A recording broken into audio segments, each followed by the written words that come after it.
Top quality और consistent performance के लिए सिर्फ सिल्वर पंप नाम याद रखना। ಸುಳ್ಳು ಸೃಷ್ಟಿ ನಾ ಅಟೆಂಡ್ ಆಗಿದೆ, ಫೋಟೋ ನೋಡಿರಿ. ಸತೀಶ್ ಜಾರಕಿಹೊಳಿ ಅವರು ಅಟೆಂಡ್ ಆಗಿದ್ದಾರೆ, ಅವ್ರದ್ದು ಫೋಟೋ ತೆಗೆದು ನೋಡ್ರಿ. ರಾಜಣ್ಣ ಅಟೆಂಡ್ ಆಗಿದ್ದಾರೆ. ಪರಮೇಶ್ವರ್ ಅವರು ಒಬ್ರು ಯಾರೋ ತಿರ್ಕೊಂಡಿದ್ರು, ಅದರಲ್ಲಿ ಯಾರೋ ಒಬ್ಬರು ನಿಧನ ಹೊಂದಿದ್ರು, ಅದಕ್ಕೆ ಅವರಲ್ಲಿ ಹೋಗಿದ್ರು. ಸುಮ್ಮನೆ ಏನಾರು ಸೃಷ್ಟಿ ಮಾಡ್ತೀರಿ. ಸತೀಶ್ ಜಾರಕಿಹೊಳಿ ಇದ್ರಲ್ಲ ತೆಗೆದು ನೋಡ್ರಿ ಫೋಟೋ. ಇದ್ರ ಇಲ್ಲ ಸತೀಶ್ ಜಾರಕಿಹೊಳಿ, ಮತ್ತೆ ಸತೀಶ್ ಜಾರಕಿಹೊಳಿ ಇಲ್ಲ, ರಾಜಣ್ಣ ಇಲ್ಲ, ಎಂ ಬಿ ಪಾಟೀಲ್ ಇಲ್ಲ. ಪರಮೇಶ್ವರ್ ತಿರ್ಕೊಂಡು ಯಾರೋ ಒಬ್ಬರು ತಿರ್ಕೊಂಡು ಆಗಿದ್ದು ಮಾಡ್ತಾರ. ಅವ್ರಿಗೆ ಯಾರೋ ಭಾಳ ಹತ್ತಿರದವ್ರು ಯಾರೋ ತಿರ್ಕೊಂಡಿದ್ದಾರೆ. ತಿರ್ಕೊಂಡಾಗ ನಾನು ತಿರ್ಕೊಂಡದಕ್ಕಿಂತ ಇದು ಇಂಪಾರ್ಟೆಂಟ್ ಆಗ್ತದೆ. ಅವಾಗ ಡಿಕೆಶಿ ಸಾಥ್ ಕೊಟ್ಟಿದ್ದಾರೆ ಅಂತ ಸಿಎಂ ಹೇಳಿದ್ದಾರೆ.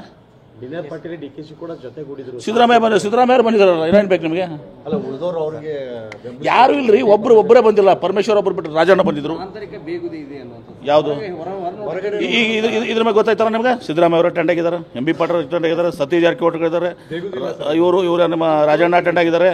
ಎಕ್ಸೆಪ್ಟ್ ಪರಮೇಶ್ವರ್ ಅವರು ನಿನ್ನೇನು ಕೂಡ ಹೇಳಿದ್ರು, ಯಾರೊಬ್ಬರು ತಿರ್ಕೊಂಡಿದ್ರು, ಭಾಳ ಇಂಪಾರ್ಟೆಂಟ್ ಇತ್ತು ತಿರ್ಕೊಂಡವರು, ಹೀಗಾಗಿ ಅಲ್ಲಿ ಹೋಗ್ಬೇಕಾಯ್ತು ಅಂತ ಹೇಳಿ. ನನಗೂ ಯಾರು ಭಾಳ ಇಂಪಾರ್ಟೆಂಟ್ ಯಾರು ತಿರ್ಕೊಂಡಿದ್ರು, ನಾನು ಹೋಗಿರ್ತಿರ್ಲಿಲ್ಲ. ಯಾವುದು ಇಲ್ಲ, ಎಲ್ಲರೂ ಆರಾಮದಾರ. ನಿಮಗೆ ಮಾಧ್ಯಮದವ್ರಿಗೆ ಬೇಗುದಿದೆ ನಮ್ಮಲ್ಲಿ.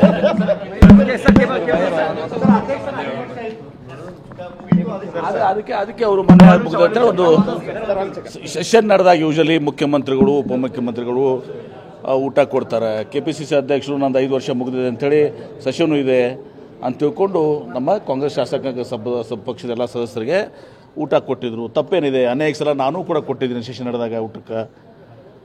ಮಾಧ್ಯಮದವ್ರಿಗೂ ಊಟ ಕೊಟ್ಟಿವಲ್ಲಿ. ಔತಣಕೂಟ ಆಗ್ತದೆ. ನಮ್ಮ ಕಾಂಗ್ರೆಸ್ ಪಕ್ಷದ ಹೈಕಮಾಂಡ್ ಇದೆ. ಔತಣಕೂಟದಾಗ ಆಗಂಗಿಲ್ಲ ನಿರ್ಧಾರಗಳೆಲ್ಲ. ಹೌದಾ, ಎಲ್ಲ ನಿರ್ಧಾರಗಳು ಹೈಕಮಾಂಡ್ನಾಗ ಆಗ್ತಾವೆ. ಅದು ಹೈಕಮಾಂಡ್ಗೆ ಬಿಟ್ಟಿದ್ದು. Only high command.